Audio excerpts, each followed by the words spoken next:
All right, we're over by the museum. We've got my aunt and uncle here selling hot peanuts. How much are these peanuts? $2 a bag. $2 a bag, and you do it fresh here. You roast them, right? We roast them fresh here, and it's for the Hillsdale County Historical Society. And so that's our main money maker for the year.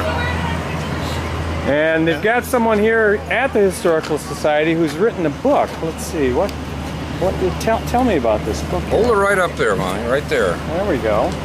Faded Memories, Examination and Profiles of Hillsdale County Pioneer Period. And we're signing them today and on Wednesday afternoon, and a portion of the sales goes back to the Historical Society. So how long did it take you to do this? 25 years. And what was the impetus? You know what, I had moved back to my hometown here in Hillsdale in 1987 from California, and I started reading some of the local history books, and I came across a reference to a village of Keene. I said, well, now where in the dickens was that? I could never figure out where the village of Keene was. In fact, it took a number of years. I finally found out, and it was at the corner where Bisher and 127 is today. In fact, there were two villages there. On the Hillsdale County side, it was the village of Keene, platted by Harold Ames, and on the other side was the village of Lenawee, followed by, actually platted by one of the original settlers in what we know today as Hudson, but it was Lanesville back then. Well, what happened is that village disappeared because the railroad was supposed to follow the section line and go right into Keene and Lenawee. But that didn't happen because of a fella got the legislators inebriated and they ran the line south into Lanesville or Hudson. And so those two twin villages just dried up. They actually tore down all the buildings and moved them down to Lanesville, Hudson. Oh, and, interesting. So that really fascinated me. So as the more I looked into it, and the more I looked into the local Huron Potawatomi Indians, and then I was actually asked to write some articles for a local publication. And after a series of those articles, I thought, well, maybe I got enough here for a book. And so that's how it all began. So what's in the book? Are there some photos?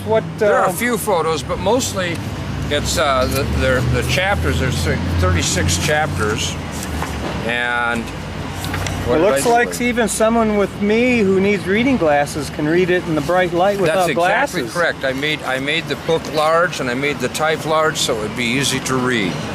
And well, you can see there's... So tell me what some of the titles of the chapters are. Well, there's two sections. The first one is the settlers, and the second one is the Indians.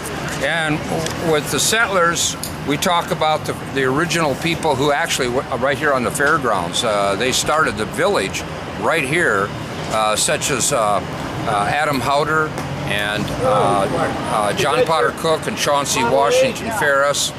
And there's we did extensive research about those people, and there are whole chapters in the book by themselves. Oh. Along with the Sile Doty, the old outlaw, the rascal, and Bundy Hill villages. So you and I have been Facebook friends, but we haven't met in person, so we're finally meeting in person. Now, I know Lost Nations has some caves or something where they hid out, don't they?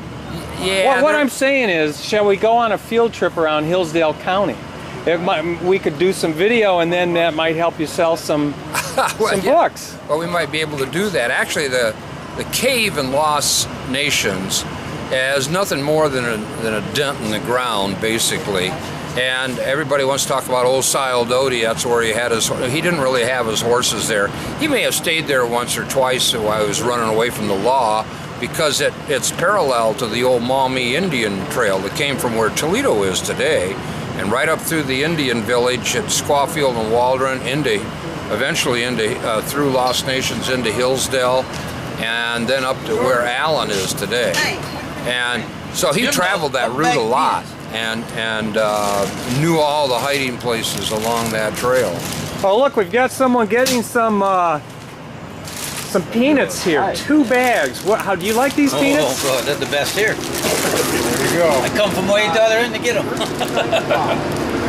you're here, today is Monday. Right. When are you going to be here selling these? I'll be here the rest of today until it starts to get dark, and I think I'll pack up and get out of here. And then I'll be here again on Wednesday afternoon. I'm speaking at the Women's Congress. And Women's Congress, what time? I'm not sure. Sometime in the afternoon. Well, what I'll do is I'll post this video, and you can put a comment when you find out on Facebook. Okay. We can do that. And so will the books also be available at the museum here when you're not here? We've talked about that, but probably not. It's a lot of work for those folks to keep track of all that and such. So I'll probably just we'll just do it like this. Now, as we go along, I'm going to have another signing at the Mitchell Research Center. I think that's October 9th. And I've been asked to, there's another thing coming up that's called the Awesome Autumn in Hillsdale, and they've asked me to sign books. That'll probably be at the Broad Street Market. And then as far as venues where some of the retailers will have them, probably maybe the Market House. I've talked to Brett Boyd, and we talked about that a little bit, but that's a little bit premature. Other than that, I suppose they can just friend you on Facebook underneath this. Well, they can, or they can order them from Barnes & Noble or Amazon online. Oh, that would help you if they order from them, actually, in some ways. It does. All right. Well, I'll find a link and put that on as well. Great. All right.